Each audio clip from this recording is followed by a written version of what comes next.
नमस्ते प्यारे बच्चों। प्रस्ताव की इस श्रृंखला में अगला विषय है मेरी अविस्मरणीय यात्रा। अब कक्षा 9वीं और 10वीं के छात्रों को कई बार इस प्रकार के विषय दिए जाते हैं। अब प्रस्ताव में कुछ शब्द जोड़ दिए जाते हैं, कुछ वाक्य जोड़ दिए जाते हैं, जैसे यात्रा हमें अनुभव देती है, या यात्रा किस प्रकार से बौद्धिक विकास में सहायक है, और अपनी यात्रा का वर्णन कीजिए। अब जब भी हम इस प्रकार के प्रस्ताव लिखते हैं, सबसे पहले प्रस्तावना। यात्रा मात्र शब्द नहीं, अपितु अनुभवों का संगम, भावनाओं का ज्वार और शिक्षा, जीवन की शिक्षाओं का खजाना है।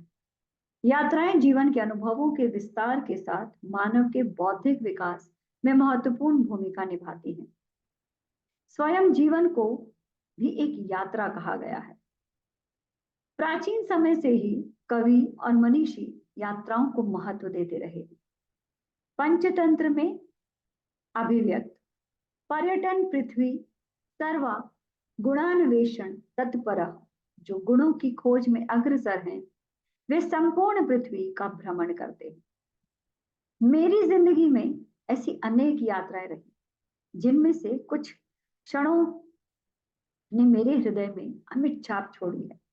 उनमें से एक है उत्तराखंड की वादियों में की गई यात्रा, जो आज भी मेरे स्मृति पटल पर ताजा है।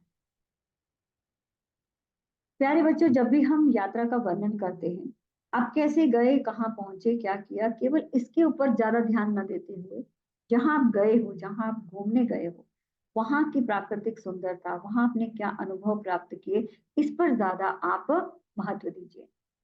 सुबह का उजाला होते ही मैंने अपनी आंखें खोली और खिड़की से बाहर देखा। मेरे सामने था बर्फ से ढके ऊंचे पहाड़ों का अद्भुत नजारा।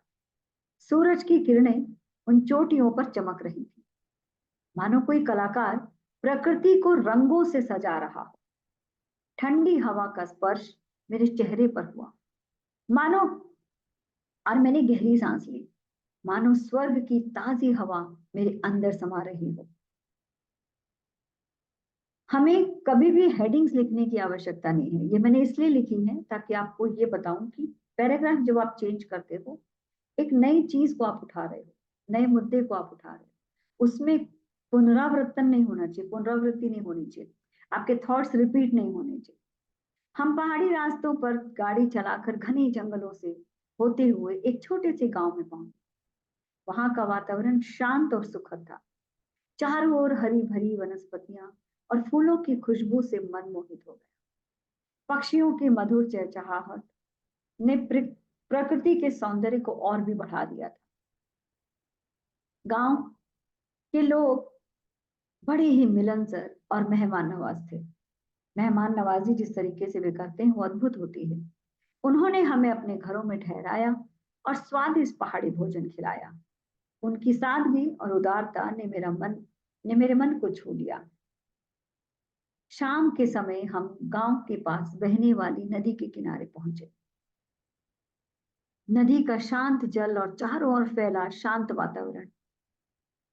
वातावरण ने मुझे एक अजीब सी शांति प्रदान की। मैंने नदी में पैर डुबोए और ठंडे पानी का आनंद लिया। रात में खुले आसमान के नीचे तारों को निहारा। चमकते हुए तारे और चांदनी ने रात को और भी खूबसूरत बना दिया था।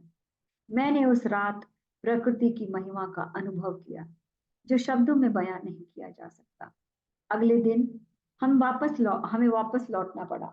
विदाई का क्षण बड़ा भावुक था।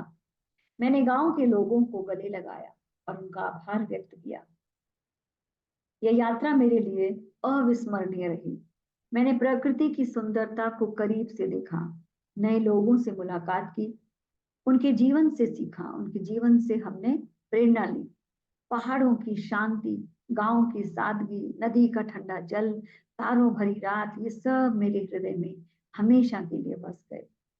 यात्रा न केवल मनोरंजन का साधन है, अपितु यह जीवन को शिक्षा भी प्रदान करती है। यह हमें विभिन्न संस्कृतियों से परिचित कराती है, नए अनुभवों से रूबरू कराती है और हमें प्रकृति के करीब लाती है। मेरी उत्तराखंड यात्रा मेरे जीवन की एक महत्वपूर्ण यात्रा रही। इस यात्रा ने मुझे सिखाया कि जीवन में सुख और शांति बाहरी चीजों से नहीं, अपितु प्रकृति की गोद से मिलती है, प्रकृति की गोद में मिलती है। तो प्यारे बच्चों, इस प्रकार से जब भी आप यात्रा का वर्णन करते हैं, भावनाओं को लिखिए, वहां पर आपने क्या महसूस किया, कैसा वातावरण था चारों तरफ, प्राकृतिक सुंदरता, इस पर आपको अधिक महत्व देना है। चलिए कल फिर से एक नए विषय के साथ मिलेंगे, तब तक